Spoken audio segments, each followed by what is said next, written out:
What you see here is $10,000 on the table.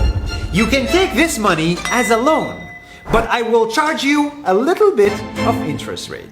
Like most people, you take the money and you go buy a nice car. But in 10 years, it's time to pay me back.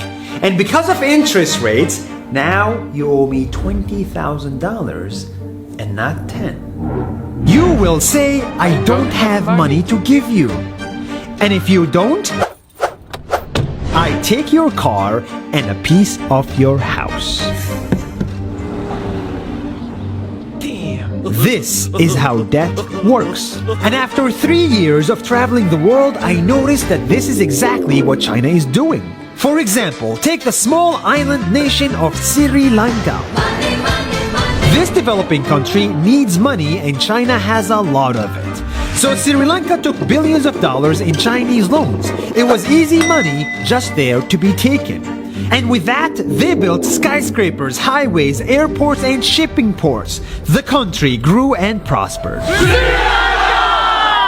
But few years later, this easy money came with interest rates, and Sri Lanka was so much in debt that it couldn't pay back China its money. And the only way out was to give China control of what they had built. In other words, Sri Lanka lost a piece of its home to China because of debt. This is the Chinese money trap.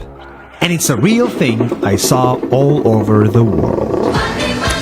In Papua New Guinea, I saw $2 billion in loans given by the Chinese to build skyscrapers, infrastructures, and ports. But there is no way this remote developing country can pay it back or its interest rate. And the only way out is to give China control of the country. In the Maldives, Pakistan, Malaysia, Laos, Kazakhstan, Mongolia, Egypt, Kenya, and South Africa,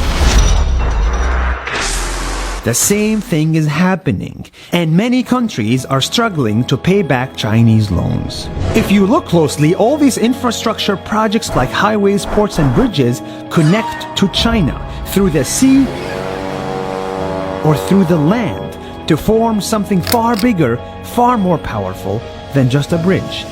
A new Silk Road. The world is already made by China, and I think slowly it will be owned by China. Don't get me wrong, building bridges, ports, highways, and airports is a great thing for the people and the country, but they come at a very high cost. And when these countries can't pay back the loans, these countries will lose their homes. One thing my parents had taught me is that there's no such thing as a free lunch or a free ride. So if we're not careful with our money or other people's money, then we better start learning Chinese. 下周见。